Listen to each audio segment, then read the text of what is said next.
कहानी की शुरुआत में हमारी एफएल लियाट एल्हम जमीन पर बैठी है और एक आदमी उसे अपना सिर उठाने को कह रहा है। ये आदमी कोई और नहीं, खुद ड्यूक एल्हम है। वो बड़ी बेरुखी से कहता है कि लियाट के जुड़वा भाई लियोन के पास तो पानी की ताकत है, पर लियाट 20 साल की हो गई और अभी तक उसमें कोई पावर नहीं जागी। लेकिन उसे एक पुराने एंशिएंट मैन्यूस्क्रिप्ट में इस प्रॉब्लम का हल मिल गया है। हल ये है कि अगर लियाट को मार दिया जाए तो उसकी मौत से उसके भाई की वाटर पावर और भी बढ़ जाएगी। ड्यूक कहता है कि लियाट को ज्यादा दुखी नहीं होना चाहिए, क्योंकि पूरा एल्हम खानदान उसका ये बलिदान हमेशा याद रखेगा। मतलब यार, ये बाप है या दुश्मन? लियाट बेचारी अपनी पूरी लाइफ बस प्यार पाने के लिए तरसती रही, पर सबके लिए वो बस एक कलंक थी। जैसे ही ड्यूक रस्म शुरू करने का ऑर्डर देता है, लियाट के चारों तरफ पानी का एक नीला घेरा बन जाता है। लियाट बस यही सोच रही थी कि अगर उसे एक और मौका मिले तो वो अपनी लाइफ जरूर बदल लेगी। तभी अचानक कुछ ऐसा हुआ जिसे देखकर ड्यूक के होश उड़ गए। स्पिरिट स्टोन अचानक टूटने लगा। सबको लगा कि कुछ गड़बड़ है, पर सच तो ये था कि लियाट के अंदर की वाटर पावर जाग चुकी थी। लियाट हवा में लटक रही थी और बस वहां से भागना चाहती थी। तभी उसे लियोन की आवाज सुनाई दी, जो उसे जागने के लिए कह रहा था, और लियाट की आंखें अचानक खुल गई।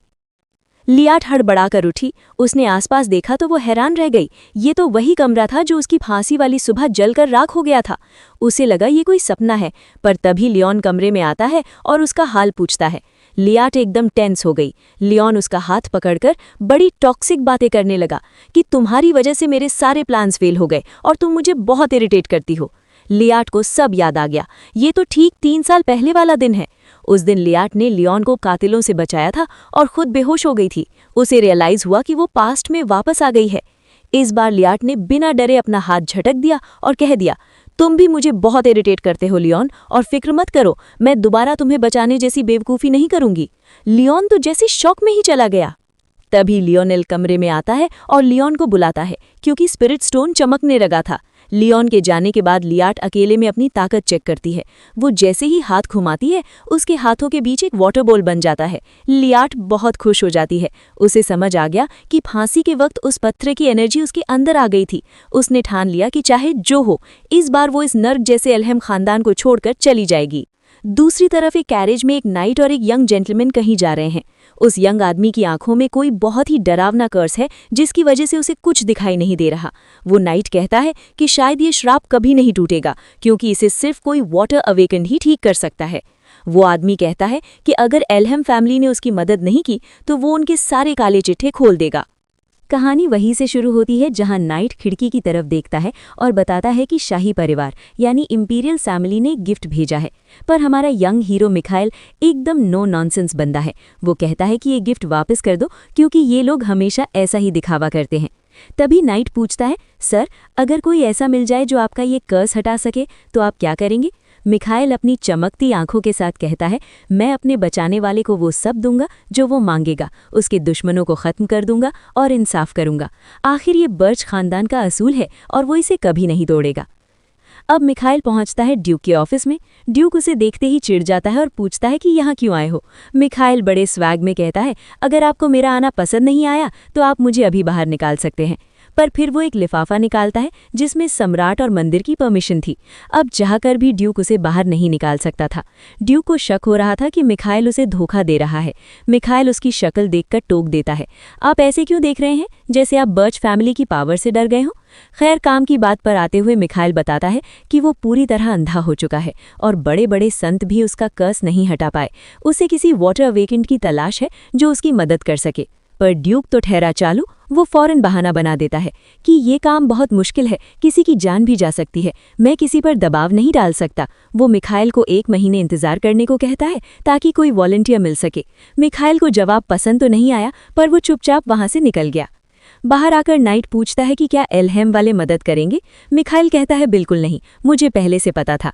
उसे तो ये भी शक था कि क्या ऐसा कोई अवेकेंड है भी जो ये श्राप हटा सके। उधर हमारी एफएल लियाट अपनी खिड़की से इन सबको देख रही थी। थोड़ी देर बाद नाइट मिखाइल को बताता है कि दूर दूर तक कोई नौकर भी मदद के लिए आगे नहीं आया है। मिखाइल को पता चलता है कि ड्यूक ने सारे अवेकेंड लोगों की मीटिंग बुलाई है। वो समझ जाता है कि ये सब बस एक दिखावा है। वो अपने नाइट वॉल्टो को जानकारी इकट्ठा करने के लिए भेज देता है। अकेले खड़े होकर मिखाइल सोचता है कि शायद उसकी आंखों की रोशनी कभी वापस नहीं आएगी। वो अपनी पावर तो यूज कर सकता है, पर अंधेपन की वजह से उसे कंट्रोल करना बहुत मुश्किल हो रहा है। अचानक मिखाइल को किसी की मौजूदगी का एहसास होता है। वो फौरन अलर्ट हो गया और बोला, मुझे बिन बुलाए मेहमान पसंद नहीं है। लियाट फौरन सामने आती है और कहती है, मैं कोई कातिल नहीं हूँ और ना ही मुझे ड्यूक ने भेजा है। मिखाइल उसके करीब आता है और हैरान रह जाता है। उसे लियाट से एल्हेम के पानी जैसी खुशबू तो आ ही रही थी, पर साथ में एक बहुत ही प्योर और मैजिक वाली महक भी आ रही थी। मिखाइल देख तो नहीं सकता था, पर उसे एहसास हो गया कि इस लड़की से उसे कोई खतरा नहीं है। जैसे ही लियाट मिखाइल के सामने आती है, वो उससे पूछता है, तुमने मुझे यहाँ ढूंढा कैसे? मिखाइल के सवाल को अनसुना करते हुए लियाट ने सीधे मुद्दे की बात की। उसने बताया कि वो मिखाइल का कर्स हटाने में उसकी मदद कर सकती है। लियाट ने उससे पूछा, अगर मैं तुम्हारा श्राप मिटा दूं और तुम्हारी आंखों की रोशनी वापस ले आऊं तो तुम मेरे लिए क्या करोगे? ये सुनते ही मिखाइल ने बड़े ही सम्मान के साथ लियाट का हाथ चूमा और धीरे से बोला, मैं तुम्हारे लिए सब कुछ करूंगा। ये सुनकर लियाट थोड़ी झिझक गई, पर उसने मिखाइल से कहा कि उसे पहले उसकी हालत चेक करनी होगी। मिखाइल ने उसे पूरी आज़ादी दे दी। आखिर जो उसकी आंखों की रोशनी लौटाने वाली थी, उसे वो मना कैसे कर सकता था? लियाट थोड़ी नर्वस थी, पर उसने मिखाइल की आंखों पर बंधी पट्टी खोलनी शुरू की। गांठ बहुत मजबूत थी। मिखाइल ने बहाना बनाया कि उसने खुद इसे जोर से बांधा है ताकि उसे बार बार नाइट्स को ना बुलाना पड़े, पर सच तो ये था कि वो खुद भी इसे खोल सकता था। बस उसे लियाट के हाथों का वो कोमल एहसास अच्छा लग रहा था। अपनी तेज सूंघने की क्षमता की वजह से उसे लियाट के पास से पानी की वो भीनी भीनी खुशबू साफ आ रही थी। जैसे ही पट्टी खुली, मिखाइल एकदम शांत बैठ गया, पर लियाट की तो जैसे सांसें थम गई। उसने देखा कि ये कोई मामूली श्राप नहीं था, बल्कि ये तो डार्क मैजिक था। इसके चारों ओर 7 सीलें थी, जो इसके असर को और भी खतरनाक बना रही थी। मिखाइल हैरान रह गया। उसने पूछा, एल्हेम परिवार का कोई इंसान डार्क मैजिक के बारे में इतना कैसे जान सकता है? ड्यूक तो इन चीजों से नफरत करते हैं। लियाट सकपक आ गई। उसने बस इतना कहा कि उसे बस पता चल गया, पर सच तो ये था कि जब वो अपने परिवार का प्यार पाने की उम्मीद रखती थी, तब उसने उनकी मदद करने के लिए छिप छिप कर पुरानी और वर्जित किताबें पढ़ी थीं। लियाट ने मिखाइल को चेतावनी दी, अगर हमने अभी कुछ नहीं किया तो तुम हमेशा के लिए अंधे हो जाओगे। उसने अपनी पावर का इस्तेमाल करते हुए पहली सील हटाने की कोशिश की। उसे खुद यकीन नहीं हो रहा था कि वो पहली बार में ही पानी को इतने अच्छे से कंट्रोल कर पा रही है। मिखाइल को अपने अंदर एक बहुत ही पावरफुल ऊर्जा का एहसास हुआ। उसे यकीन नहीं हो रहा था कि एल्हेम खानदान में कोई इतनी ताकतवर लड़की भी हो सकती है। जब लियाट ने काम पूरा किया तो मिखाइल को थोड़ा बेहतर महसूस हुआ। लियाट ने कहा कि एक साथ सारी सील हटाना शरीर के लिए भारी पड़ेगा, इसलिए वो रोज एक एक करके इन्हें हटाएगी। लियाट ने अपना क्लोक पहना और चलने लगी। मिखाइल ने बस इतना कहा, मुझे तुम्हारा नाम तो नहीं पता, पर मैं तुम्हारा इंतजार करूंगा। पर दोस्तों, आपको याद है, पिछली लाइफ में इसी मिखाइल की वजह से एल्हेम की आधी जमीन जंग की आग में जल गई थी। मिखाइल ने अपना बदला लेने के लिए सब तबाह कर दिया था, क्योंकि एल्हेम वालों ने उसका मजाक उड़ाया था। ड्यूक ने तो लियाट को इसलिए मरवाया था ताकि उसकी मौत से लियोन की ताकत बढ़े और वो मिखाइल का सामना कर सके। पर असली सच तो ये है कि उस स्पिरिट स्टोन की असली मालकिन लियाट थी, लियोन नहीं। अगर ड्यूक को ये पता होता तो वो लियाट के साथ कभी ऐसा नहीं करते। कानून के हिसाब से बालिग होने तक लियाट अपने परिवार के अधीन है, पर उसके बाद वो अपनी जगह खुद चुन सकती है। लियाट ने तय कर लिया है कि वो ये सब सीक्रेट रखेगी और आज़ाद हो जाएगी। तभी लियोन लियाट के कमरे में आता है उसका हाल पूछने, पर लियाट ने उसे झिड़कते हुए कहा, तुम्हें इससे क्या मतलब, अपने काम से काम रखो। लियोन को बहुत गुस्सा आया। उसे समझ नहीं आ रहा था कि उसकी प्यारी बहन अचानक इतनी बदल कैसे गई। उसने कहा कि लियाट की सेहत उसके लिए सबसे जरूरी है, पर लियाट जानती थी कि ये सब दिखावा है। लियोन को डर था कि लियाट के बिना वो अपनी पावर ठीक से यूज नहीं कर पाएगा। लियोन कमरे से बाहर निकलते हुए सोच में पड़ गया। वो लियाट जिसने उसे कातिलों से बचाने के लिए अपनी जान दांव पर लगा दी थी, वो आज इतनी ठंडी और पराई कैसे हो गई? लियोन अभी अपनी बहन के बदले हुए बर्ताव के बारे में सोच ही रहा था कि तभी लियोनेल उसे ढूंढते हुए आता है। वो बताता है कि स्पिरिट स्टोन की चमक और भी बढ़ गई है। जैसे ही लियोन पत्थर के पास पहुंचता है, वो हैरान रह जाता है। उसे बताया जाता है कि ये पत्थर सुबह से ही ऐसे ही चमक रहा है। लियोन ने धड़कते दिल के साथ अपना हाथ उस पत्थर पर रखा, पर उसे कुछ भी महसूस नहीं हुआ। वो बुरी तरह घबरा गया। उसे शक होने लगा कि क्या ये पत्थर सच में उसकी वजह से चमक रहा है। उसे क्या पता कि असली पावर तो उसकी बहन लियाट के पास है। उधर हमारी लियाट फिर से मिखाइल से मिलने पहुंचती है। जैसे ही उसने अपना हुड हटाया और मिखाइल को उसके पूरे नाम से पुकारा, मिखाइल मुस्कुरा दिया। उसने कहा, क्या तुम थक नहीं गई मुझे बार बार इतना लंबा नाम लेकर बुलाते हुए? तुम मुझे सिर्फ मिखाइल बुला सकती हो। लियाट ने एक पल सोचा और मान गई। मिखाइल को बड़ा अजीब लगा कि ये लड़की बिल्कुल भी शर्माई नहीं। वो सोचने लगा कि लियाट सच में बहुत स्मार्ट है या फिर एकदम पत्थर दिल, कोल्ड ब्लडेड, जिसे किसी बात का फर्क नहीं पड़ता। लियाट ने मिखाइल की आंखों के बारे में पूछा तो उसने बताया कि अब उसे काफी बेहतर लग रहा है। पहले तो उसे रोशनी की तरफ देखने में भी दर्द होता था, पर अब वो दर्द कम हो गया है। लियाट ये सुनकर बहुत खुश हुई। उसने मिखाइल का चेहरा अपने नन्हे हाथों में पकड़ा और बोली, आज हम एक और सील हटाएंगे। मिखाइल थोड़ा नर्वस था, उसके हाथ कांप रहे थे। लियाट ने उसके हाथ को थाम लिया और बड़े प्यार से कहा, बिल्कुल मत डरो, बस मुझ पर यकीन रखो, मैं तुम्हारी आंखों की रोशनी जरूर वापस लाऊंगी। मिखाइल दंग रह गया। उसे लगा कि ये लड़की कितनी छोटी और नाजुक सी है, पर फिर भी वो उसे संभालने की कोशिश कर रही है। आज तक बर्च खानदान के किसी वारिस को किसी ने ऐसे हिम्मत नहीं दी थी। मिखाइल ने धीरे से कहा, मुझे तुम पर पूरा यकीन है। कुछ ही मिनटों में लियाट ने अपना काम पूरा किया। जब उसने पूछा कि क्या दर्द हुआ, तो मिखाइल ने जवाब दिया कि तुम्हारी केयर की वजह से मुझे बिल्कुल भी दर्द नहीं हुआ। मिखाइल को फिर से उस असीम ताकत का एहसास हुआ, पर अब उसकी दिलचस्पी सिर्फ लियाट की ताकत में ही नहीं थी, बल्कि खुद लियाट में भी थी। लियाट ने चैन की सांस ली। वो बहुत डरी हुई थी कि कहीं मिखाइल को चोट न लग जाए। मिखाइल, जो दुनिया के लिए एक खतरनाक और बेरहम इंसान था, उसे बड़ी हैरानी हुई कि लियाट उसे किसी मासूम मेमने की तरह ट्रीट कर रही है, जिसे प्रोटेक्शन की जरूरत है। वो तड़प उठा अपनी आंखों से लियाट का चेहरा देखने के लिए। उसने लियाट के बालों की एक लट को छुआ और कहा, मैं तुम्हारा ये एहसान जरूर चुकाऊंगा, पर क्या तुम मुझे अपना नाम बताओगी जब ये श्राप पूरी तरह हट जाएगा? लियाट को लगा था कि मिखाइल ने अब तक उसके बारे में सब पता लगा लिया होगा, पर मिखाइल ने मना कर दिया। उसने कहा, अगर दुनिया के लिए इतनी बड़ी ताकत वाली लड़की अनजान है तो जरूर इसके पीछे कोई वजह होगी, इसलिए जब तक तुम खुद नहीं बताओगी मैं कुछ भी पता नहीं करने की कोशिश करूंगा। लियाट को मिखाइल की ये बात बहुत दिल को छू लेने वाली, कैरिंग लगी। लियाट सोच रही थी कि उसके रीइंकार्नेशन से पहले उसने मिखाइल के बारे में सिर्फ बुरा ही सुना था, पर असलियत में वो कितना प्यारा और फ्रेंडली निकला। शायद उसकी नई जिंदगी ने चीजों को बदल दिया था। खैर, जो भी हो, मिखाइल का साथ मिलना लियाट के लिए एक बड़ी कामयाबी थी। लाइब्रेरी की अलमारियों को देखते हुए लियाट को पुरानी यादें आ गईं। एक वक्त था जब वो यहीं छिप कर रहती थी, ताकि उन रिश्तेदारों से बच सके जो उसे अनअवेकेंड होने की वजह से नफरत करते थे। पर जब से उसके बाप यानी ड्यूक ने उसे यहाँ पकड़ा था, उसने आना छोड़ दिया।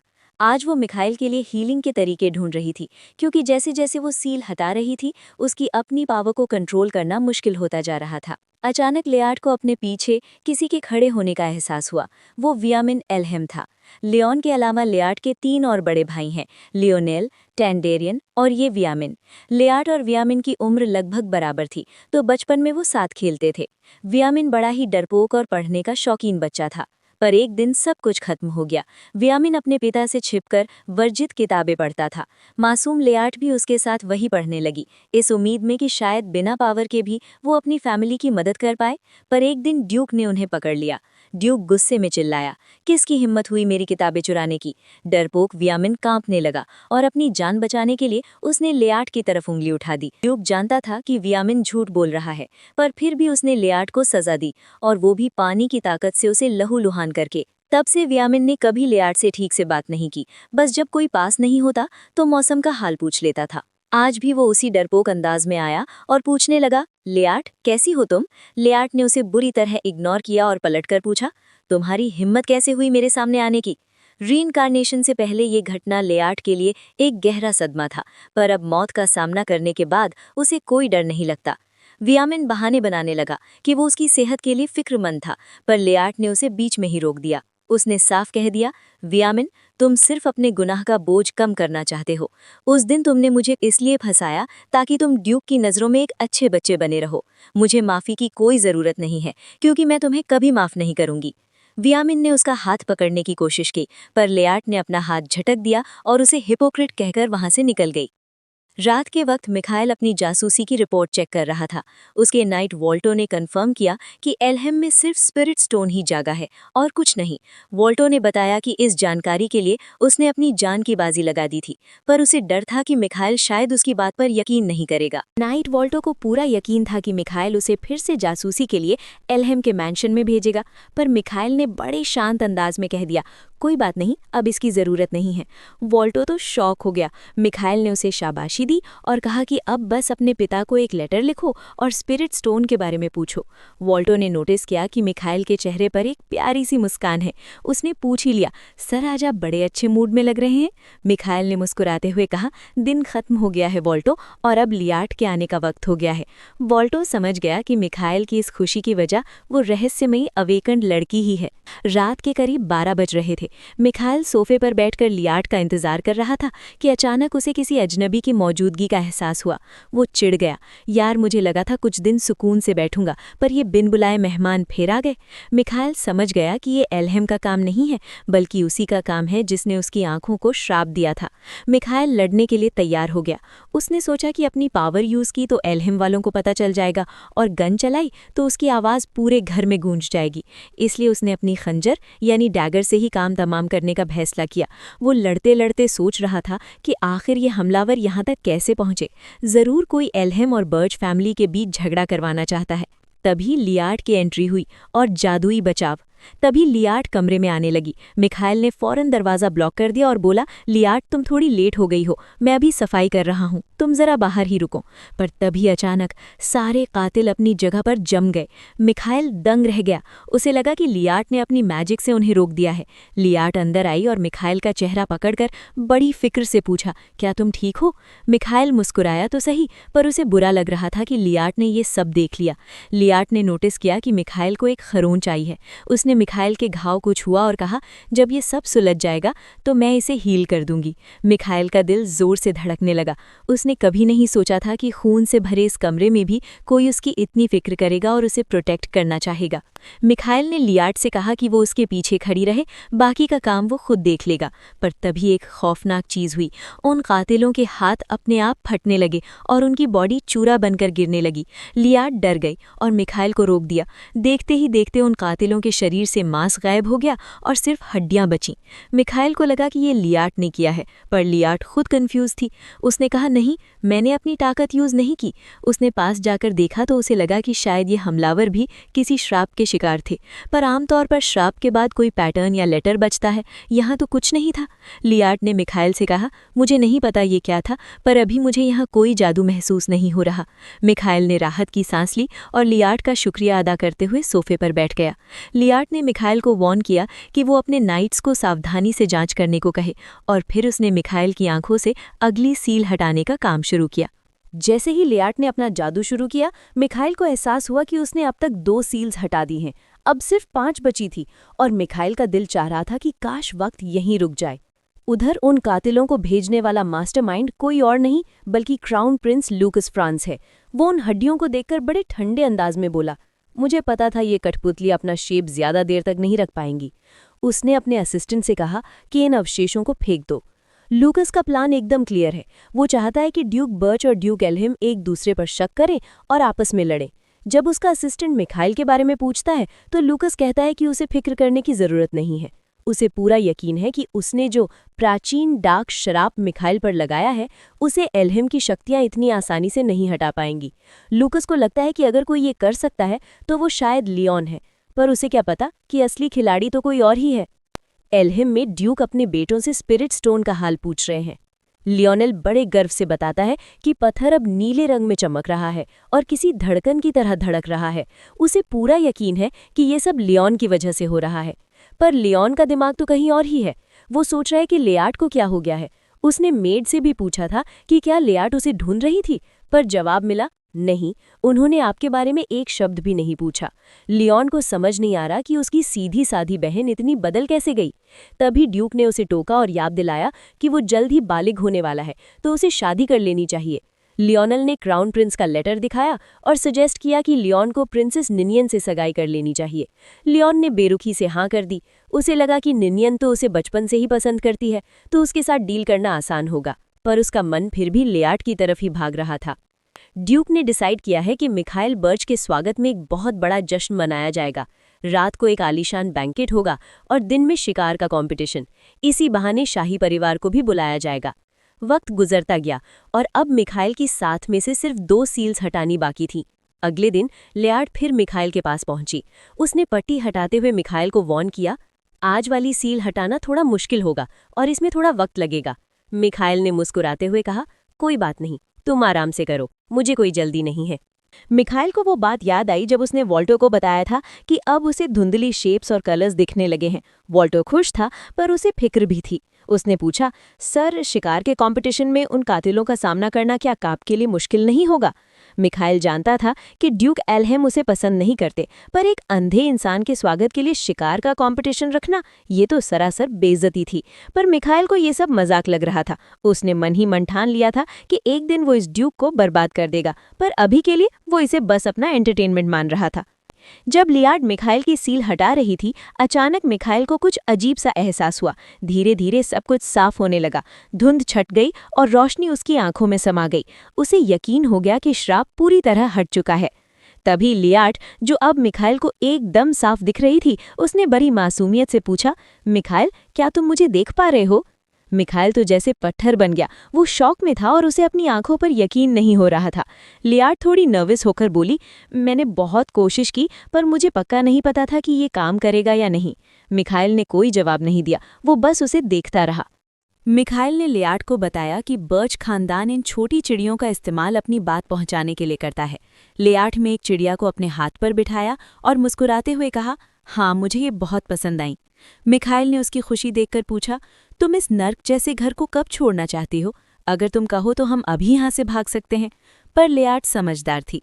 उसने बताया कि वो अभी माइनर है और साम्राज्य के कानून के हिसाब से कोई भी छोटा बच्चा अपने परिवार को बिना इजाज़त नहीं छोड़ सकता। अगर वो अभी भागी तो पूरा साम्राज्य बर्च खानदान के खिलाफ हो जाएगा। मिखाइल के चेहरे पर ऐसे भाव थे जैसे उसे इन कानूनों की कोई परवाह नहीं, पर लियार्ड की खातिर वो मान गया। उसने खड़े होकर वादा किया, ठीक है, जिस दिन तुम बालिग यानी ऑफ एज हो जाओगी, हम उसी दिन एल्हेम को हमेशा के लिए छोड़ देंगे। लियार्ड ने एक उम्मीद के साथ कहा, मैं इंतजार करूंगी। तभी एल्हेम में एंट्री होती है टैंडेरियन की। ये भाई बाकी एल्हेम वालों से बिल्कुल अलग है। इसे अपने खानदान के वो फीके सफ़ेद बाल बिल्कुल पसंद नहीं, इसलिए ये उन्हें डाई करके रखता है। ये अक्सर महल में निनियन की रखवाली में बिजी रहता है। लियोनेल उसे ताना मारता है कि तुम बहुत लेट आए हो, पर टैंडेरियन अपनी चिर परिचित मुस्कान के साथ सीधे स्पिरिट स्टोन के बारे में पूछता है। लियोनेल उसे पत्थर के पास ले जाता है, पर जैसे ही वो कमरे में कदम रखते हैं, दोनों के होश उड़ जाते हैं। पत्थर से इतनी तेज रोशनी निकल रही थी कि टैंडेरियन चिल्ला पड़ा, इतना तेज ग्लो! अगर मुझे पता होता कि मामला इतना सीरियस है तो मैं पहले ही आ जाता। लियोनेल भी घबरा गया, क्योंकि कुछ देर पहले तक पत्थर इतना तेज नहीं चमक रहा था। एल्हेम खानदान के लोग पानी को कंट्रोल कर सकते हैं, जिसे वो कैप्चर कहते हैं, पर कमरे में भरा ये पानी किसी के कंट्रोल में नहीं आ रहा था, बल्कि और मजबूत होता जा रहा था। तभी उस पानी के बीच एक रहस्यमयी परछाई यानी सिलुएट दिखाई देने लगी। पानी के बीच से एक नौजवान लड़का प्रकट हुआ। उसने बड़ी अजीब नज़रों से लियोनेल और टैंडेरियन को देखा और पूछा, तुम कौन हो? देखते ही देखते वो लड़का गुस्से से पागल होने लगा और चिल्लाया, कहाँ है वो जिसने मुझे जगाया है? लियोनेल समझ गया कि ये कोई इंसान नहीं है। इतनी पावर सिर्फ किसी मॉन्स्टर या किसी डिवाइन हस्ती के पास ही हो सकती है। लियोनेल ने डरते डरते उससे अपना नाम पूछा, पर इससे वो अजनबी और भी भड़क गया। उसने कहा, सवाल पहले मैंने पूछा था। अगले ही पल उस अजनबी ने पानी के जादू से दोनों भाइयों को हवा में उठा लिया और उनका गला घोटने लगा। दबाव इतना ज्यादा था कि टैंडेरियन का चेहरा नीला पड़ने लगा और उसकी सांसें रुकने लगीं। अब उस फर के गुच्छे को देखकर लियोन को पक्का यकीन हो गया कि ये वही सिल्वर फॉक्स है, इस पूरे ड्यूक के इलाके में बचा हुआ आखिरी सिल्वर फॉक्स। ये बात समझते ही उस नौजवान ने ठान लिया कि वो इस फॉक्स को पकड़ कर ही रहेगा। उसे बस एक ही उम्मीद थी कि इसे देखकर शायद लियार्ते फिर से पहले जैसी हो जाए। तभी अचानक झाड़ियों से कुछ सरसराहट सुनाई दी, जिस पर लियोन का ध्यान तुरंत चला गया। बिना कोई देर किए लियोन उस आवाज की तरफ बढ़ा और बहुत ही सावधानी से झाड़ियों के पीछे झांका। और गैस करिए क्या, सामने वही सिल्वर फॉक्स खड़ा था जिसे पकड़ने के लिए लियोन आज शिकार पर निकला था।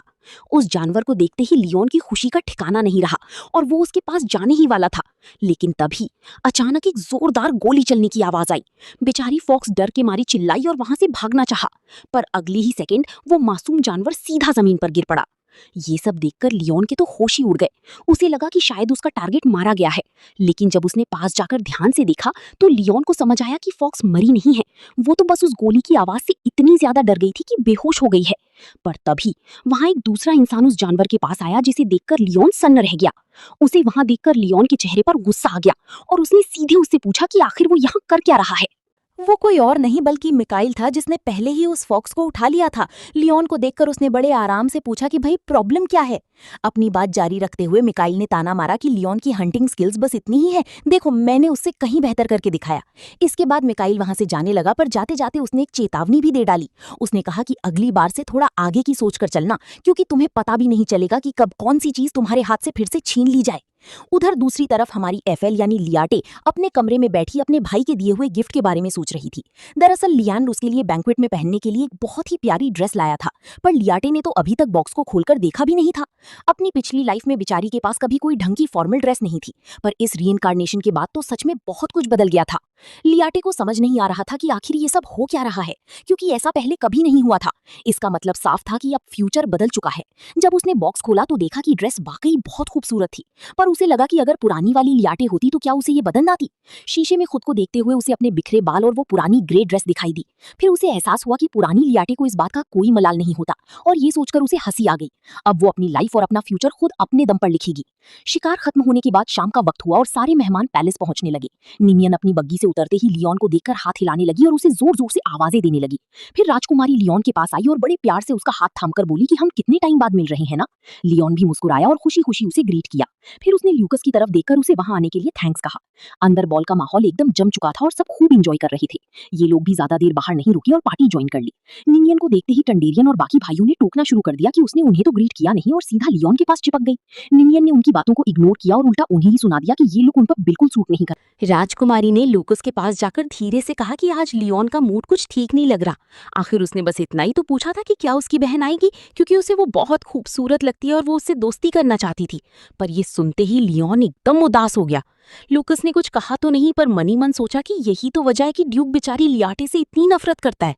वो अपनी बेटी को इसलिए पसंद नहीं करता क्योंकि वो उसके सबसे प्यारे वारिस जैसी दिखती तो है, पर उसके पास कोई पावर नहीं है। जब लूकस ये सब सोच ही रहा था तभी वहां मौजूद सबकी आंखें फटी की फटी रह गईं। लायनल ने जब लोगों के चेहरे देखे तो वो भी कंफ्यूज होकर पीछे मुड़ा कि आखिर सब ऐसे रिएक्ट क्यों कर रहे हैं। और सामने खड़ी थी हमारी एफएल। आखिरकार लियाटी ने अपने भाई की दी हुई वो ड्रेस पहन ली थी और वो सीढ़ियों से नीचे आ रही थी। ड्यूक तो अपनी बेटी को इस अवतार में देखकर एकदम शॉक हो गया। उधर लायनल को लियाटे में अपनी माँ की झलक दिखी, वो तो बस देखता ही रह गया, जबकि लियाटे बड़े आराम से सबसे लेट होने के लिए माफी मांग रही थी। निनियन की आंखों में तो चमक आ गई, उसे अंदाजा भी नहीं था कि लियाटी इतनी बदल जाएगी। वाइमन तो अपनी बहन को इस ड्रेस में देखकर हकलाने ही लगा। टेंडेरियन ने भी माना कि लियाटी का चलने का तरीका और उसका स्टेटस किसी परफेक्ट अमीर खानदान की बेटी जैसा लग रहा है। तभी लियान को पुरानी बातें याद आईं। उसे याद आया कि कैसी छोटी सी लियाटे अपनी कमियों को छिपाने की कोशिश करती थी और हमेशा अपने परिवार का थोड़ा सा प्यार पाने के लिए तरसती थी, चाहे वो उसे कितनी भी बुरी तरह ट्रीट करें। वो जितना इस फैमिली का हिस्सा बनने की कोशिश करती, लियान को उतनी ही हंसी आती और वो उसके साथ और भी ज्यादा रूखा व्यवहार करने लगता। पर अब लियान को समझ नहीं आ रहा था कि वही लियाटे आज उसे इतनी बर्फीली नजरों से क्यों देख रही है। हिम्मत जुटाकर लियान अपनी बहन के पास गया और डांस के लिए अपना हाथ आगे बढ़ाया, पर तभी बीच में मिकाएल आ गया। उसने बड़े हक से लियाटे से डांस के लिए पूछा। ये देखकर लियोन के तो पसीने छूट गए। उसे तुरंत मिकाएल की वो चेतावनी याद आई कि अपनी चीजों का ख्याल रखना वरना खो दोगे। लियाटे ने थोड़ा सोचा और मुस्कुराते हुए मिकाएल का हाथ थाम लिया। लियोन बेचारा उदास होकर वहीं खड़ा रह गया। डांस करते हुए लियाटे ने मिकाएल से पूछा कि क्या उसे गाना पसंद आ रहा है, जिस पर उसने कहा कि उसे पहले पसंद आता था। फिर मिकाएल ने उसकी तारीफ की कि वो आज बहुत सुंदर लग रही है और लियाटे ने भी उसे थैंक यू कहा। तभी लियाटे की नजर लूकस पर पड़ी, जो उसे देखकर मुस्कुरा रहा था। लियाटे को अपनी पिछली लाइफ की बातें याद आने लगी। उसे याद आया कि कैसे शाही खानदान पुरानी मैजिक और दवाइयों का इस्तेमाल करता था। एल्हाइम के बैंक्वेट में आई वो हत्यारे, मिकाएल की आंखों की रोशनी जाना, ये सब आपस में जुड़ा हुआ है। ये सब वही प्राचीन पावर है जो सिर्फ शाही खानदान ही इस्तेमाल कर सकता है, यानी इन सब के पीछे वही है। लियाटे समझ गई कि क्राउन प्रिंस आज यहाँ सिर्फ मिकाएल की कर्स को चेक करने आया है। उसने दबे पांव मिकाएल से पूछा कि क्या उसे सबके सामने ऐसे डांस करना चाहिए, आखिर उसका गुनहगार इसी हॉल में है। मिकाएल ये सुनकर हैरान रह गया। उसने सोचा था कि जब सब ठीक हो जाएगा तब वो उसे सब बताएगा। उसे उम्मीद नहीं थी कि लियाटे सब कुछ पहले ही समझ चुकी है। उसने कहा कि उसे फर्क नहीं पड़ता, क्योंकि लूकस को लगता है कि उसे कुछ दिखाई नहीं देता। उल्टा मिकाएल ने लियाटे को ऑफर दिया कि जब वो बड़ी हो जाए तो उसके साथ चले। दूसरी तरफ लियोन गुस्से में अपनी मुट्ठी भींची ये सब देख रहा था।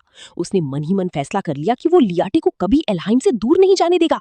जब वो बड़ा होकर ड्यूक बनेगा तो वो लियाटे को हमेशा के लिए अपने पास बांध लेगा। थोड़ी देर बाद निनियन ने कहा कि उसके पैर थक गए हैं और उसने लियोन के साथ डांस खत्म किया। फिर शाही परिवार और ड्यूक को बातें करते देख राजकुमारी ने कहा कि सगाई की बातें होते देखना कितना एक्साइटिंग है। क्राउन प्रिंस ने ड्यूक से पूछा कि क्या वो सगाई के पेपर्स भेज दे। ड्यूक हाँ कहने ही वाला था कि तभी उसके बेटे ने बीच में टोक दिया, नहीं। लियोन ने कहा कि पहले उसकी बात सुनी जाए। ड्यूक और निनियन तो सन रह गए। लियोन ने साफ कह दिया कि वो सगाई तभी करेगा जब वो अपनी पूरी उम्र का हो जाएगा, अभी नहीं। ये सुनकर लूकस भी मान गया, क्योंकि उसे भी लगा कि इतनी छोटी उम्र में एंगेजमेंट करना कोई अच्छी बात नहीं है।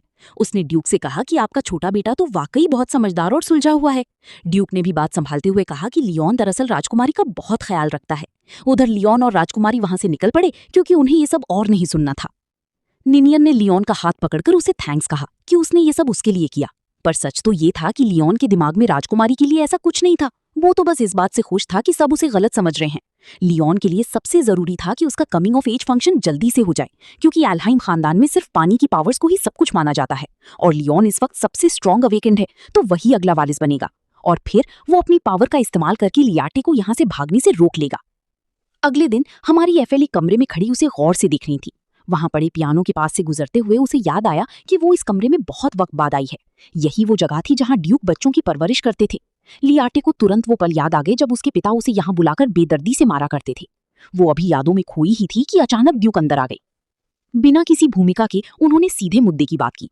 उन्होंने लियाटे को याद दिलाया कि कल रात उसने मिकाइल के साथ डांस किया था और अब वो इसका जवाब चाहती थी। पर लियाटे को समझ नहीं आया कि उन्हें क्या सुनना है। उसने पलटकर पूछ लिया कि भाई, मैं मिकाइल के साथ डांस क्यों नहीं कर सकती। ड्यूक के सवाल से सकपका गए। उन्होंने गौर किया कि लियाटे काफी बदल गई है, वरना वो तो हमेशा दबी कुचली सी रहने वाली बच्ची थी। उन्हें लगा कि शायद ये लियाटे का कोई नया नाटक है ताकि वो सबका ध्यान अपनी तरफ खींच सके। ड्यूक जोर से चिल्लाया और कहा कि तुम्हें पता है कि मैं मिकाइल को कितना नापसंद करता हूँ, तो ये सब करके मेरा ध्यान खींचने की कोशिश मत करो। उन्होंने साफ कह दिया कि वो लियाटे को ना तो एल्हाइम खानदान का हिस्सा मानते हैं और ना ही अपनी बेटी। पर लियाटे को इस बात से कोई फर्क नहीं पड़ा। उसने ठंडे दिमाग से जवाब दिया कि वो भी उन्हें अपना पिता नहीं मानती। ड्यूक को अपनी कानों पर यकीन नहीं हुआ। उन्हें लगा कि जो बच्ची हमेशा परिवार का हिस्सा बनने के लिए तड़पती थी, वो ऐसा कैसे कह सकती है। उन्होंने फिर पूछा कि क्या तुम समझ भी रही हो कि तुम क्या बोल रही हो। लियाटे ने बड़े आराम से कहा कि जैसा आपने खुद कहा, मैं इस खानदान की मेंबर नहीं हूँ, तो फिर मैं आपके रूल्स क्यों मानूं और मिकाइल से दूर क्यों रहूं। आपकी बातें ही आपस में मेल नहीं खा रही। ड्यूक गुस्से से लाल हो गए और इसे बकवास बताने लगे। लियाटे को याद आया कि कैसे वो यहाँ घंटों तक उनके लेक्चर सुना करती थी। ये कमरा दरअसल ड्यूक की पत्नी का था, जो पूरे महल में उनकी सबसे पसंदीदा जगह थी। तभी ड्यूक ने उसकी सोच पर ब्रेक लगाते हुए एक बहुत ही कड़वी बात कही। तुम्हारी वजह से तुम्हारी माँ की जान गई है। उनका मानना था कि उनकी पत्नी इसलिए मरी क्योंकि लियाटे बिना किसी पावर के पैदा हुई थी। लियाटे ने भी सुन रखा था कि 3 बच्चों के बाद उसकी माँ की तबीयत ठीक नहीं रहती थी और फिर उसे और लियोन को जन्म देते वक्त वो गुजर गई। लियाटे ने सीधे अपनी आंखों में आंखें डालकर पूछा, क्या उन्होंने आपसे कहा था कि उस बच्चे से बदला लेना जिसने उन्हें मारा है। ड्यूक के पास इस बात का कोई जवाब नहीं था। जब वो कुछ नहीं बोली तो लियाटे वहां से ये कहते हुए निकल गई कि अगर और कुछ नहीं कहना है तो मैं जा रही हूँ, और उसने जोर से दरवाजा बंद कर दिया। पीछे ड्यूक अकेले रह गए। उन्हें याद आया कि कैसे उनकी पत्नी ने लियाटे की खूबसूरती की तारीफ की थी और उनसे सारी बच्चों का ख्याल रखने को कहा था, पर ड्यूक ने उन यादों को झटक दिया। मिखाइल ने तुरंत लियाटे को थैंक यू कहा, पर उसने नोटिस किया कि आज उसका मूड कुछ उखड़ा उखड़ा सा है। पूछने पर लियाटे ने बताया कि आज वो उस पुराने डिसिप्लिनरी रूम में गई थी। ये सुनते ही मिखाइल घबरा गया और फौरन उसे चेक करने लगा कि कहीं उसे मार तो नहीं पड़ी। जब उसे तसल्ली हुई कि लियाटे ठीक है, तो उसे लगा कि शायद वो ज्यादा सवाल पूछकर उसे असहज ऑकवर्ड कर रहा है। मिखाइल ने बड़े प्यार से कहा कि कल बॉल में भी तुम्हारी तबीयत कुछ ठीक नहीं थी, तो अगर तुम थक गई हो तो मुझ पर टेक लगा सकती हो। पहले तो उसे लगा कि लियाटे उसे इग्नोर कर रही है, पर तभी लियाटे उसके पास आई और अपनी आंखें बंद करके पूरी तरह मिखाइल के कंधे पर झुक गई। ये देखकर बेचारा मिखाइल तो एकदम लाल हो गया। उसे समझ ही नहीं आ रहा था कि क्या करे। लियाटे ने उसे बताया कि उसने आज ड्यूक के मुंह पर कह दिया कि वो उन्हें अपना परिवार नहीं मानती। फिर उसने मासूमियत से पूछा, क्या मैं एक अच्छी लड़की हूँ। मिखाइल को एहसास हुआ कि ये पहली बार था जब लियाटे ने अपनी दिल की बात खुलकर कही थी। उसने उसे गले लगा लिया और कहा कि तुम बहुत समझदार हो, क्योंकि जो इंसान तुम्हारी कद्र ना करे उसके लिए कोशिश करने का कोई फायदा नहीं है। फिर मिखाइल ने धीरे से पूछा कि क्या वो जान सकता है कि एल्हाइम सालों बाद वो लोग उसे वापस लाए, पर सिर्फ इसलिए ताकि उसे लियोन की स्किल्स बढ़ाने के लिए एक मोहरे की तरह इस्तेमाल कर सके। अगर ये वजह ना होती तो शायद वो अपनी पूरी उम्र उसी पहाड़ी घर में अकेले गुजार देती। लियाटे ने दुखी होकर कहा कि शायद उस अकेलेपन में रहना इस नफरत और बेइज्जती वाली लाइफ से तो बेहतर ही होता। उसने बहुत कोशिश की कि वो इस फैमिली का हिस्सा बन सके, पर अब उसे एल्हाइम से जुड़ी किसी भी चीज से कोई फर्क नहीं पड़ता। ये सब सुनकर मिकाइल से रहा नहीं गया और उसने लियाटी को कसकर गले लगा लिया। उसने वादा किया कि वो लियाटी को इन एल्हाइम्स के चंगुल से जरूर आजाद कराएगा। लियाटी को इस बात की उम्मीद नहीं थी। वो थोड़ी हैरान हुई, पर फिर उसने भी उसे हक किया और थैंक यू कहा। मिकाइल ने मुस्कुराकर पूछा कि आजाद होने के बाद वो सबसे पहले क्या करना चाहती है। लियाटी ने कहा, मुझे समंदर देखना है। मैं हमेशा से मरने से पहले एक बार उसे करीब से देखना चाहती थी। मिकाइल ने उसे डांटते हुए बुद्धू कहा और बोला कि अभी मौत के बारे में सोचना बहुत जल्दी है। फिर उसने बर्च खानदान की कसम खाकर वादा किया कि जिस दिन लियाटे का कमिंग ऑफ एज होगा वो उसे समंदर जरूर ले जाएगा। उधर दूसरी तरफ ड्यूक की खुशी का ठिकाना नहीं था, क्योंकि आखिरकार स्पिरिट किंग से मिलने का दिन आ गया था। उन्होंने तुरंत लाइनल को दरवाजा खोलने का हुक्म दिया। जैसे ही वो लोग अंदर गए, वहां का नजारा देखकर ड्यूक के होश उड़ गए। उन्होंने सोचा भी नहीं था कि स्पिरिट किंग की पावर इतनी भयानक होगी। उन्हें पूरा यकीन हो गया कि यही वो ताकत है जो उनके खानदान को सबसे ऊपर ले जाएगी। लाइनल तुरंत घुटनों पर बैठ गया और बोला, हे स्पिरिट किंग, हम पत्थर के असली मालिक को आपके पास ले आए हैं। लेकिन उस रूह ने लियोन की तरफ देखा और साफ कह दिया कि वो उसे नहीं जगा सकता। ये सुनते ही लियोन गुस्से से पागल हो गया और उसकी चारों तरफ बर्फ जमने लगी। उसे लगा कि ये रूह बेकार है और उसे जगाने के लायक ही नहीं है। तभी स्पिरिट किंग ने दहाड़ते हुए कहा कि ये सब बकवास है। उसने चिल्लाकर कहा कि एल्हाइम्स ने उसे धोखा दिया है और वो किसी नकली वारिस को उसके पास ले आए हैं, और इस धोखे की सजा ये है कि अब इस कमरे में मौजूद हर एक इंसान को मरना होगा। ये सुनते ही ड्यूक के पैरों तले जमीन खिसक गई। उन्होंने फौरन कहा कि महाराज, आप क्या कह रहे हैं? हमें कुछ समझ नहीं आ रहा। लियोन ही स्पिरिट स्टोन का असली मालिक है। पर वो रूह सबकी घबराहट देखकर समझ गई कि इन लोगों को खुद कुछ नहीं पता। उसने साफ साफ कह दिया कि इस मैंशन के अंदर ही स्पिरिट स्टोन का असली मास्टर मौजूद है और एल्हाइम्स को उसे फौरन उसके सामने लाना होगा। ड्यूक घुटनों के बल बैठ गए और वादा किया कि वो सब ठीक कर देंगे, पर अंदर ही अंदर वो बुरी तरह पैनिक कर रहे थे। उन्हें समझ ही नहीं आ रहा था कि अगर लियोन नहीं तो फिर वो असली मालिक है कौन। इसके बाद उन्होंने खानदान के सारे बड़े अवेकेंड लोगों को एक एक करके उस रूह के सामने पेश किया, पर हर बार वही जवाब मिला, ये वो नहीं है। ड्यूक का दिमाग चकरा गया था। उन्हें यकीन ही नहीं हो रहा था कि लियोन मास्टर नहीं है। उधर लाइनल ने अपने पिता के ऑफिस में खड़े होकर मशवरा दिया कि हमें छोटे बच्चों को भी चेक करना चाहिए। उसने लियोन की टेंशन देखकर उसे दिलासा दिया कि भाई फिक्र मत कर, अगर तू मास्टर नहीं भी है तब भी तू ही इस खानदान का अगला ड्यूक बनेगा। तभी पिता ने टांडेरियन से पूछा कि क्या वो वापस इंपीरियल पैलेस जा रहा है। उसने कहा कि राजकुमारी जा चुकी है तो उसे भी जाना चाहिए, पर वो लियोन के कमिंग ऑफ एज फंक्शन से पहले वापस आ जाएगा। तभी एक नौकर ने आकर खबर दी कि बर यानी मिकाइल यहाँ से जा रहा है। ड्यूक को बड़ी हैरानी हुई, क्योंकि उन्हें लगा था कि मिकाइल अभी कुछ दिन और रुकेगा, पर लियोन शांत खड़ा होकर बस नौकर की बातें सुनता रहा। उधर बाहर मिकाइल अपनी बग्गी के पास पहुंच चुका था, जहां उसका असिस्टेंट वाल्टो इंतजार कर रहा था। वाल्टो ने पूछा कि क्या इतनी जल्दी जाना जरूरी है, पर मिकाइल ने कहा कि हाँ, क्योंकि अब कर्ज खत्म हो चुका है और उसे आगे की बहुत तैयारी करनी है। आखिर उसे अपनी जान यानी हमारी एफएल से जो मिलना है। तभी वहां लियोन आ पहुंचा और बोला कि वो उन्हें विदा करने आया है। मिकाइल मुस्कुराया और तंज कसते हुए बोला, ये तो बड़े सम्मान की बात है। एल्हाइम्स की खातिरदारी की वजह से मेरा एक भी दिन बोरिंग नहीं गुजरा। लियोन की नजर उस सिल्वर फॉक्स पर पड़ी। उसने पूछा कि क्या तुम इसे भी साथ ले जा रहे हो? मिकाइल बग्गी में बैठते हुए बोला, मैं अपनी चीजें हमेशा अपने साथ रखता हूँ। और जाते जाते उसने कहा कि हम फिर मिलेंगे। पर लियोन के मन में कुछ और ही चल रहा था। उसने बुदबुदाते हुए कहा, शायद हम फिर कभी ना मिले, और तुम और लियाटे तो अब एक दूसरे को कभी नहीं देख पाओगी। मिकाइल ये सुनकर बस मुस्कुरा दिया, क्योंकि उसे पता था कि वो एल्हाइम्स के सामने दोबारा जरूर आएगा। मिकाइल के जाने के बाद कई महीने बीत गए। इन महीनों में कुछ खास नहीं बदला, सिवाय इसके कि लियोन ने लियाटे का कमरा बदलकर उसी कालीशान कमरे में शिफ्ट कर दिया था। लियाटे अपने नए कमरे में बैठी यही सब सोच रही थी कि तभी बिना नॉक किए कोई अंदर आ गया। सामने लियोन को देखकर लियाटे ने रूखेपन से पूछा, अब यहाँ आने का क्या मकसद है? लियोन को लगा कि उसे अपनी बहन से मिलने के लिए किसी वजह की जरूरत नहीं है। अपनी बात जारी रखते हुए उसने आने वाली कमिंग ऑफ एज सेरेमनी की याद दिलाई और लियाटे से पूछा कि क्या उसे कुछ चाहिए, पर लियाटे ने तो उसकी तरफ मुड़कर देखा तक नहीं। उसने बस इतना कहा कि फंक्शन तुम्हारा है तो मेरी पसंद नापसंद का इसमें क्या काम। लेकिन लियोन को इस बात पर चिढ़ हो रही थी कि लियाटे अपनी नजरें खिड़की से हटा ही नहीं रही थी। उसे शक होने लगा कि शायद लियाटे महल छोड़कर भागने का प्लान बना रही है। उसने गुस्से में कहा, जब तुम इस तरह बाहर देखती हो तो मुझे बहुत बेचैनी होती है। याद रखना, अगर तुम यहाँ से भागने की सोच रही हो तो ऐसा कभी नहीं होगा। अगर तुम्हें मौत भी आई तो वो इसी एल्हाइम के मैंशन में आएगी। पहले तो लियाटी ये सुनकर थोड़ी परेशान हुई, पर फिर उसे मिखाइल का वो वादा याद आ गया। उसे यकीन हो गया कि इस बार उसका भाई गलत साबित होगा और वो अपनी पुरानी जिंदगी की गलतियां कभी नहीं दोहराएगी।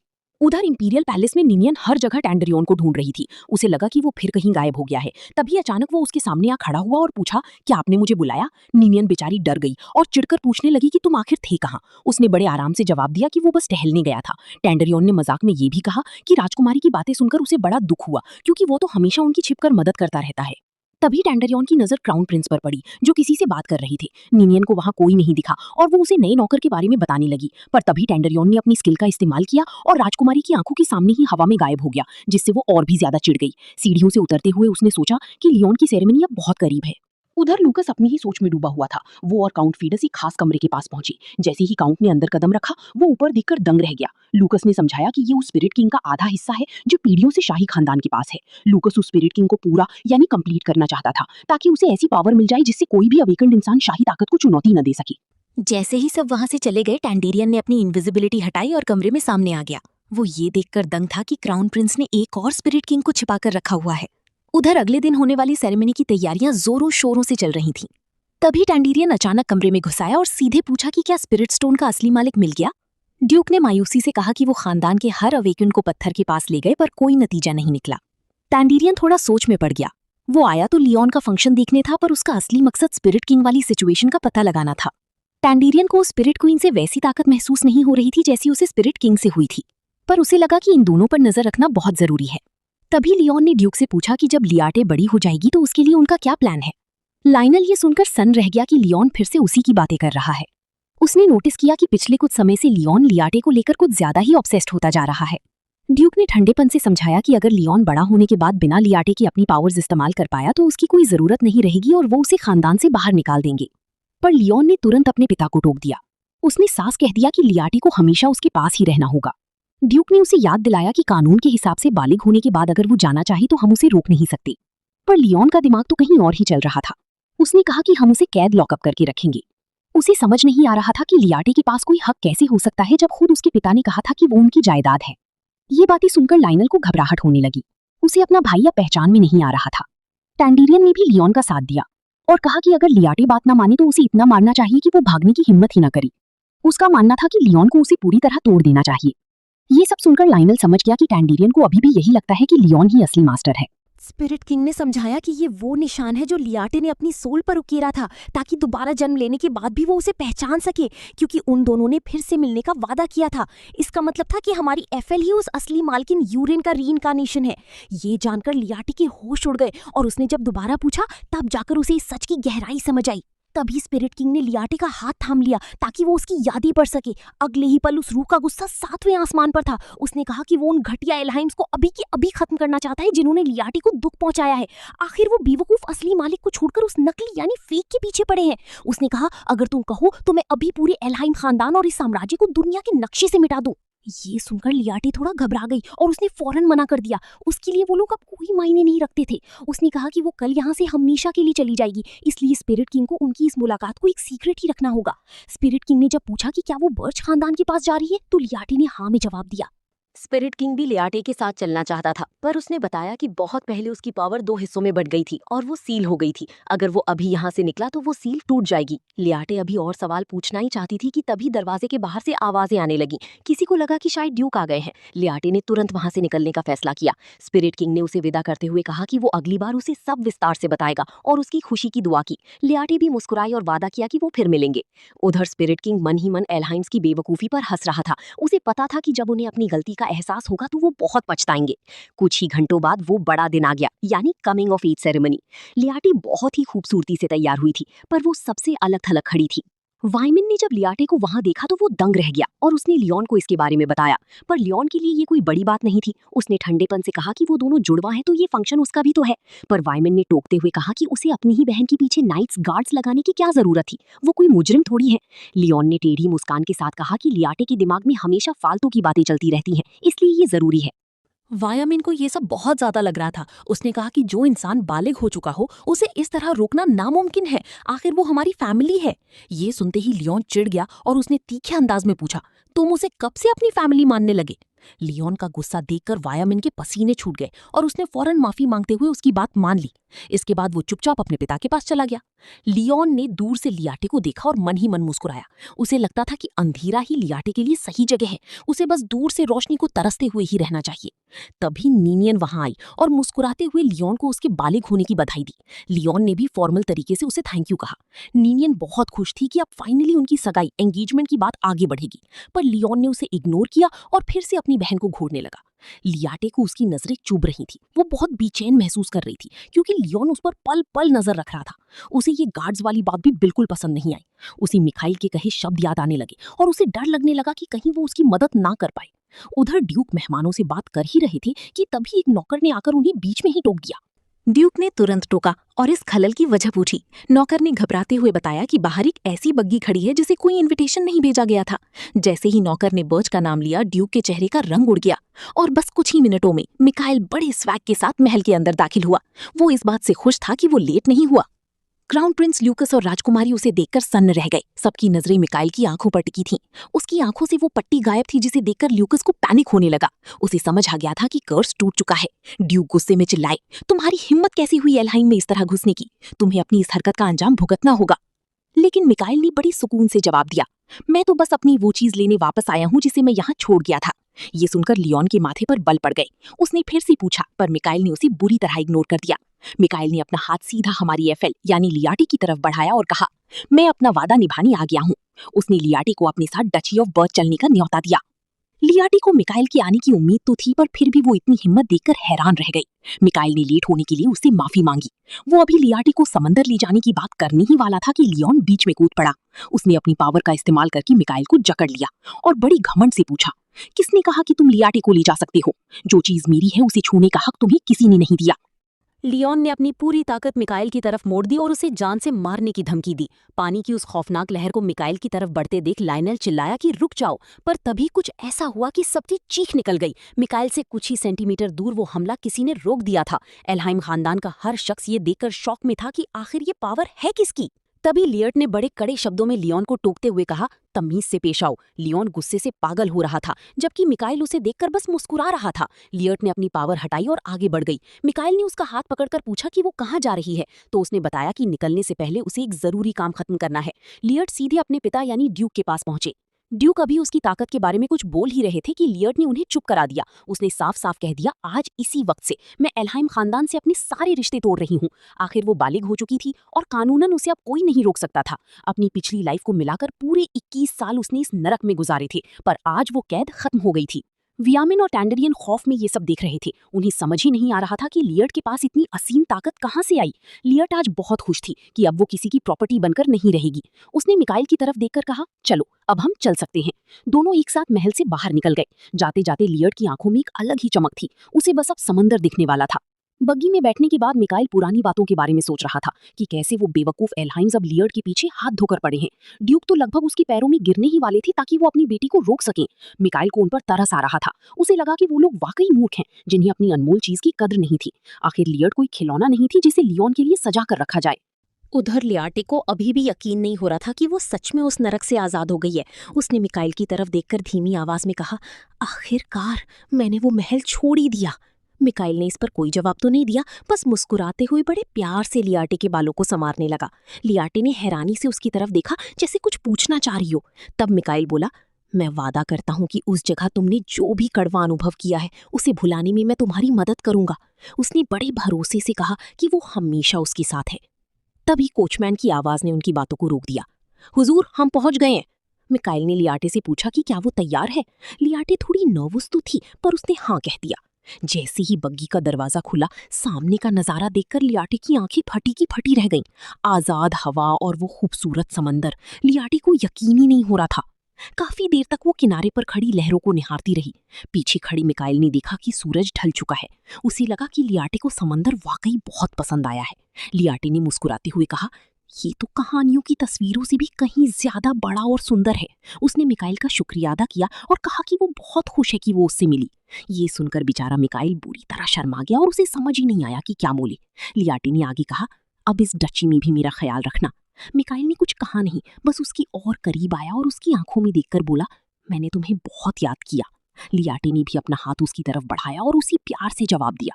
फिर उसने धीरे से कहा कि अब से हम हमेशा साथ रहेंगे और फिर कभी दोबारा इस समंदर को देखने आएंगे। उधर महल में लियोन सिर पकड़कर बैठा सोच रहा था कि आखिर उससे गलती कहाँ हुई। उसे लगा कि सारी फसाद की जड़ वो बर्ज मिकाइल ही था।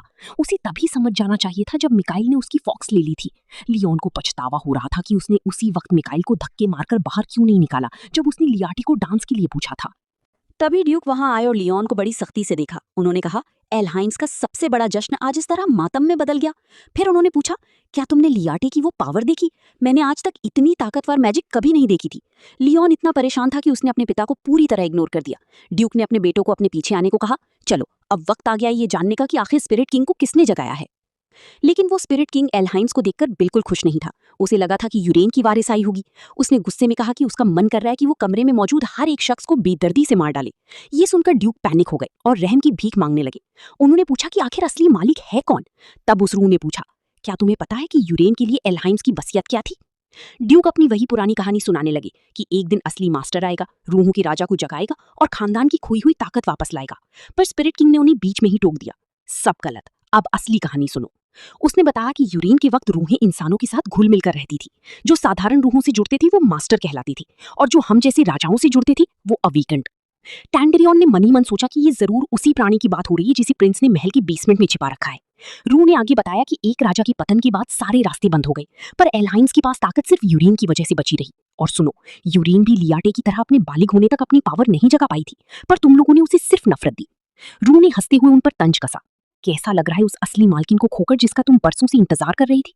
फिर उसने लियोन की तरफ उंगली उठाकर कहा, असली नकली तो ये खौफनाक प्राणी है जो तुम्हारे बगल में खड़ा है। उसने खुलासा किया कि लियोन ने कोख में ही अपनी माँ की सारी जान सोख ली थी, और पैदा होने के बाद वो धीरे धीरे लियाटे को मारकर जी रहा था। अंत में स्पिरिट किंग ने अपना फैसला सुनाया, आज से मैं एलहाइम्स को पानी की ताकत इस्तेमाल करने से रोकता हूँ। ये सब सुनकर ड्यूक तो जैसे पागल ही हो गए। उन्हें यकीन ही नहीं हो रहा था कि उनके साथ क्या हो गया है। वो घुटनों के बल गिर पड़े और उन्हें एहसास हुआ कि अब किसी भी हाल में लियाटे को वापस लाना ही होगा। उधर दूसरी तरफ बर्च की बग्गी महल पहुंच चुकी थी। मिकेल ने बड़े प्यार से लियाटे को जगाया और बताया कि वो घर पहुंच गए हैं। नींद से जागते ही लियाटे ने खिड़की से बाहर झांका कि आखिर डची ऑफ बर्च दिखती कैसी है। मिकेल ने बग्गी से उतरकर उसे नीचे उतरने में मदद की। वो उसे कुछ वार्न करने ही वाला था कि तभी उसके पिता यानी ड्यूक कार्मेन खुशी खुशी वहां आ पहुंचे। उन्होंने बड़े चाव से लियाटे का स्वागत किया। मिकेल ने माफी मांगते हुए बताया कि उसके पिता उससे मिलने के लिए बहुत बेताब थे। लियाटे ने झुककर उनका अभिवादन किया, पर वो थोड़ी नर्वस लग रही थी। कार्मेन ने तुरंत भांप लिया और कहा, बेटा तुम्हें इतना परेशान होने की जरूरत नहीं है, अब हम तुम्हारा ख्याल रखेंगे। उन्होंने बड़ी सम्मान के साथ लियाटे का हाथ चूमा और उसे शुक्रिया कहा कि उसने उनके इकलौते वारिस की आंखों की रोशनी वापस लौटा दी है। लियाटे ने बहुत विनम्रता से कहा कि इसमें कोई एहसान नहीं है, क्योंकि मिकेल ने भी उसकी मदद की थी। ड्यूक उसे घर के अंदर ले गए और बताया कि उन्होंने उसके लिए एक खास सरप्राइज तैयार किया है। लियाटे जब अपने कमरे में पहुंची तो उसकी खूबसूरती देखकर दंग रह गई। उसे पता था कि ये एक अमीर खानदान का घर है, पर उसे यकीन नहीं हो रहा था कि ये आलीशान कमरा सिर्फ उसके लिए सजाया गया है। तभी दरवाजे पर दस्तक हुई। अंदर एक लड़की आई जिसने अपना नाम मैरिलिन बताया और कहा कि अब से वो लियाटे की देखभाल करेगी। मैरिलिन को देखते ही लियाटे को अपनी पिछली लाइफ की एक बात याद आई। उसे याद आया कि जब बर्च खानदान ने एलायंस पर अटैक किया था, तब इसी मैरिलिन ने अकेली सैकड़ों सैनिकों को धूल चटा दी थी। लियाटे सोच में पड़ गई कि आखिर उन्होंने एक हायर्ड किलर को उसकी देखभाल के लिए क्यों रखा है। मैरिलिन ने बड़ी सादगी से कहा, शायद मुझ में कमियां हूं, पर आपकी हिफाजत करने में मैं किसी को खुद से आगे नहीं निकलने दूं। सुनी, पर मैरिलिन ने साफ मना कर दिया कि इस महल में कोई जानवर नहीं पाला जाता। डरते डरते लियाटे वापस अपने कमरे की तरफ बढ़ गई, पर वो भयानक आवाज अब भी गलियारों में गूंज रही थी। उधर अपने ऑफिस में बैठी कार्मेन कुछ लेटर्स पढ़ रही थी। वो बहुत चिढ़े हुए थे क्योंकि एलहाइम्स और दूसरे अमीर लोग बार बार लियाटे को वापस मांग रहे थे। आखिर एलहाइम्स ने अपना सबसे ताकतवर अवेकन जो खो दिया था। कार्मेन ने अपने आदमी एल्फ से पूछा कि क्राउन प्रिंस लूकस के इस मामले में दखल देने का क्या मतलब है। एल्फ ने समझाया कि लूकस दरअसल मिकाइल को नीचे गिराना चाहता है और शायद वो लियाटे को शादी का प्रपोजल भेजकर उसे अपनी तरफ करना चाहता है। ये सुनकर ड्यूक आग बबूला हो गए। उन्होंने कहा, ये सब बकवास है। वो बच्ची बड़ी मुश्किल से उस नरक से आजाद हुई है। अगर वो बर्च की एहसानमंद ना भी होती, तब भी हम उसे दोबारा उस नरक में कभी नहीं जाने देते। ये सब सुनकर ड्यूक कार्मेन ने गुस्से में वो लेटर फेंक दिया और एल्फ को साफ कह दिया कि आगे से ऐसे कोई भी लेटर उनके पास नहीं आने चाहिए। एल्फ ने तुरंत सिर झुकाकर हुक्म मान लिया, पर तभी ड्यूक को कुछ याद आया और उन्होंने एल्फ को दोबारा रोककर कहा, सुनो, अगर कोई फिर भी बार बार लेटर लिखे तो उसे मेरी तरफ से वार्न कर देना कि मैं उसके हाथ तोड़ दूंगा ताकि वो दोबारा पेन ना पकड़ सके। जैसे ही वो उस छोटे घर के करीब पहुंचे, मिकाइल ने दरवाजा खोलते हुए लियाटे से कहा कि घबराना मत और अगर कुछ भी गड़बड़ लगे तो फौरन उसके पीछे छिप जाना। अंदर कदम रखते ही वहां की बर्फीली ठंडक से लियाटे कांपने लगी। मिकाइल ने उसके कंधे पर हाथ रखकर उसे ढाढ़स बंधाया, जिसे देखकर लियाटे ने मुस्कुराकर उसे थैंक यू कहा। तभी एक जोरदार दहाड़ ने उनकी बातों को काट दिया। सामने एक अजनबी को देखकर लियाटे खौफ से भर गई। उसे समझ नहीं आया कि ये शख्स कौन है। मिकाइल ने नम आंखों से उसकी तरफ देखा और बताया, लियाटे, ये मेरे दादाजी हैं, आरिन बर्से। लियाटे सन्न रह गई। जो इंसान बर्च खानदान का मुखिया था, उसकी ये हालत कैसे हो गई? मिकाइल ने बताया कि कुछ साल पहले तक वो बिल्कुल ठीक थे, पर अचानक वो अपनी अक्ल खो बैठे और पागल हो गए। मिकाइल उन्हें इस हालत में देखकर मार देना चाहता था, पर ड्यूक कार्मेन ने उन्हें यहाँ कैद करके रखने का हुक्म दिया। लियाटी ने गौर किया कि आर्यन की आंखें लाल थीं और उनके दांत जानवरों जैसे नुकीले हो गए थे। उसे तुरंत अपनी पिछली लाइफ की एक बात याद आई। उसे याद आया कि कैसे क्राउन प्रिंस लूकस ने ब्लैक पॉलन, काली धूल का इस्तेमाल किया था। ये एक ऐसा जहर है जो किसी भी इंसान को पागल जानवर बना देता है। लूकस ने इसे मिकाइल पर इस्तेमाल करने की कोशिश की थी, पर उसे तब पता चला कि अवीकेंड लोग अपने शरीर से जहर निकाल सकते हैं। लियाटी समझ गई कि लूकस ने ही आर्यन को ये जहर दिया है। अचानक आर्यन तेजी से अपनी जंजीरें तोड़ने की कोशिश करने लगे। मिकाइल ने फौरन लियाटी को अपने करीब खींच लिया। तभी वहां 2 असिस्टेंट हांस और आंद्री भागते हुए आए। उन्होंने मिकाइल से माफी मांगी कि वो कुछ देर के लिए अपनी पोस्ट छोड़कर गई थी। जब उन्होंने लियाटी को देखा तो वो उसे हैरानी से घूरने लगे। मिकाइल ने उन्हें टोका, इसे ऐसे मत देखो, ये शर्मा रही है, चलो अपना इंट्रोडक्शन दो। उन्होंने झुककर अपना नाम बताया और कहा कि आर्यन ने ही उनकी और मैरिलिन की जान बचाई थी, इसलिए वो मरते दम तक उनकी सेवा करेंगे। लियाटे का चेहरा सफेद पड़ गया था। उसे शक हुआ कि अगर लूकस ने जहर दिया है तो जरूर एरन के किसी करीबी के जरिए दिया होगा। उसे लगा कि हैंस, आंद्रे या मैलिन में से कोई एक पक्का जासूस है। उधर महल में लूकस चिढ़ा हुआ था। उसे गुस्सा था कि लियाटे बर्च के पास चली गई। अगर उसे पहले पता होता तो वो उसे अपने पास बुला लेता।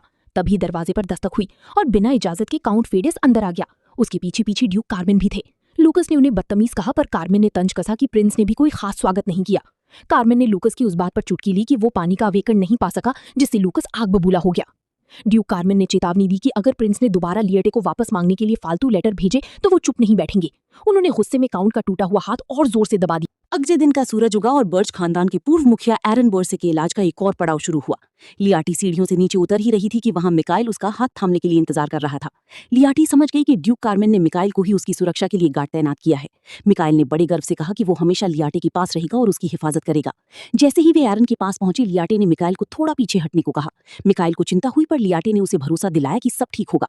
लियाटे ने अपनी जेब से वही कैंडी निकाली। उसने वो कैंडी एरन को दिखाई और उन्हें खिला दी। मिकाइल ये देखकर दंग रह गया कि लियाटे को ये आइडिया कैसे आया। लियाटे ने मुस्कुराकर कहा, तुमने ही तो कहा था कि दादाजी को मीठा बहुत पसंद है। पागलपन इंसान को बदल सकता है पर उसकी पसंद को नहीं। जब तक वो कैंडी खा रहे हैं वो शांत रहेंगे और मैं आसानी से उनका इलाज कर पाऊंगी। लियाटे ने अपनी पूरी शक्ति एकाग्र की और एरन का जहर सोखने लगी। मिकाइल उसे मंत्रमुग्ध होकर देख रहा था। उसने भावुक होकर कहा कि लियाटी अब उनके खानदान की रक्षक, बेनिफैक्टर हैं, और भले ही वो उनकी मदद न भी करे तो भी बर्च खानदान हमेशा उसकी रक्षा करेगा। ये सुनकर लियाटी की गाल गुलाबी हो गए, पर उसने कहा कि वो एरन को ठीक करना चाहती है क्योंकि वे इस परिवार के लिए बहुत कीमती हैं। इलाज के बाद लियाटी ने बताया कि सारा जहर निकालने में कम से कम 1 हफ्ता लगेगा, पर उससे पहले उस जासूस को पकड़ना होगा जिसने एरन को ये जहर दिया। रात के समय लियाटी गार्डन में टहलते हुए सुरागों के बारे में सोचने लगी। उसे लगा कि अगर जहर लंबी समय से दिया जा रहा है तो सबूत एरन के पुराने कमरे में मिल सकते हैं। तभी मिकाइल वहां आ पहुंचा। उसने लियाटी को उसके दादाजी के कमरे में जाने की पूरी इजाजत दे दी। कमरे में पहुंचकर लियाटी ने देखा कि सब कुछ वैसा ही साफ सुथरा है जैसा साल भर पहले था। वहां उसे कुछ ऐसी प्राचीन किताबें मिली जो एल्हाइम साम्राज्य में प्रतिबंधित थीं। एक किताब ऊंचाई पर थी, जिसे उतारने के लिए मिकाइल ने उसकी मदद की। जैसे ही मिकाइल किताब लेकर मुड़ा, उनका चेहरा एक दूसरे के बेहद करीब था। लियाटी शर्म से लाल हो गई और उस अजीब सी खामोशी को मिटाने के लिए उसने अचानक मिकाइल को गले लगा लिया।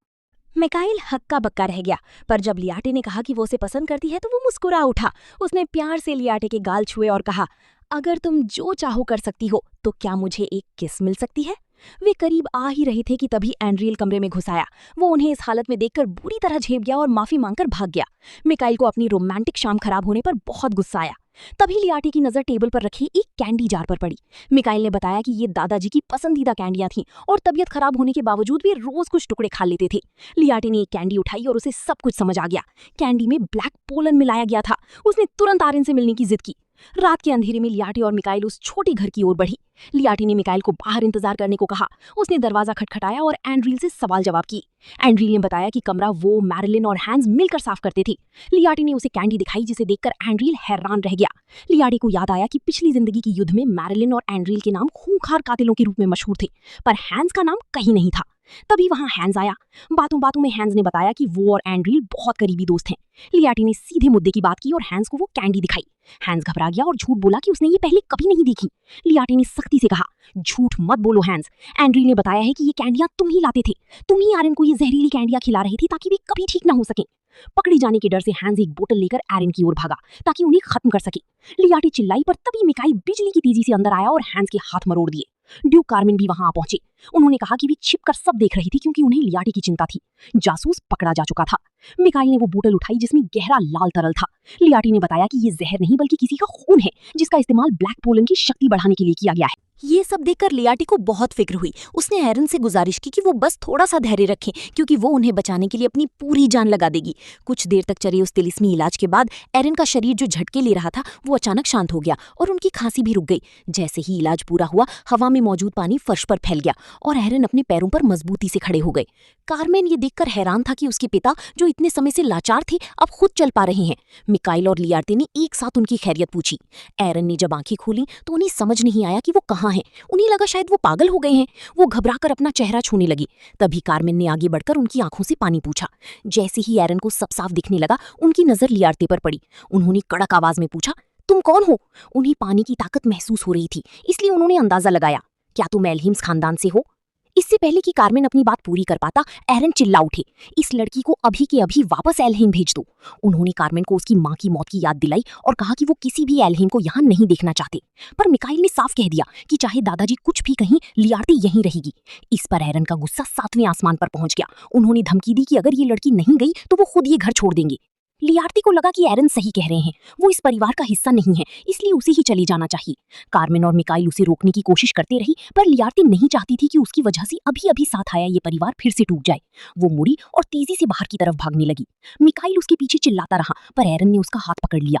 मिकाइल ने अपना हाथ छुड़ाया और कड़वाहट से कहा, दादाजी आप बहुत गलत कर रहे हैं। इस लड़की ने हम सबकी जान बचाई है और आपका पागलपन भी इसी ने ठीक किया है।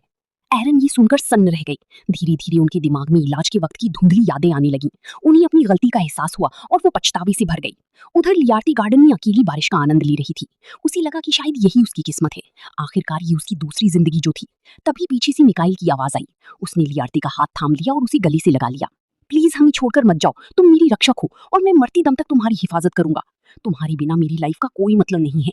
तभी पीछे से एरन भी भागते हुए आए। उन्होंने लियार्ते से माफी मांगी और कहा, मुझे समझने में देर हो गई कि तुमने ही मेरी और मेरे पोती की जान बचाई है। तुम कहीं नहीं जाओगी, तुम हमेशा के लिए बर्च एस्टेट में रह सकती हो। लियार्ते की आंखों में खुशी के आंसू आ गए, पर तभी थकान और तनाव की वजह से उसे चक्कर आया और वो वहीं गिर पड़ी।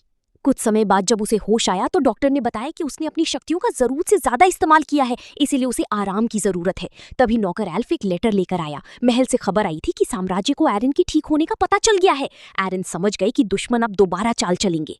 कमरे में मौजूद सब लोग लियार्ते की फिक्र कर रहे थे। कारमेन ने तो यहाँ तक कह दिया कि अगर लियार्ते को एरन की मौजूदगी से परेशानी है तो वो अपने पिता को ही घर से बाहर भेज देंगे। मिकाइल ने भी इसमें हाँ में हाँ मिलाई, पर लियार्ते ने मुस्कुराते हुए सबको शांत किया और एरन की सेहत का हाल पूछा। ये देखकर एरन का दिल भर आया। दूसरी तरफ महल में एम्प्रेस टेरेनिया गुस्से में अपने बेटे लूकस के कमरे में घुसी। उसने सुना था कि एरन बर्स से ठीक होकर घूम रहे हैं। लूकस ने अपनी सफाई दी कि उसका प्लान एकदम परफेक्ट था, पर उस लड़की यानी लियार्ते ने सब बिगाड़ दिया। लूकस ने अपनी मां को यकीन दिलाया कि उसके पास एक और रास्ता है जिससे वो बर्च खानदान को जड़ से मिटा देगा।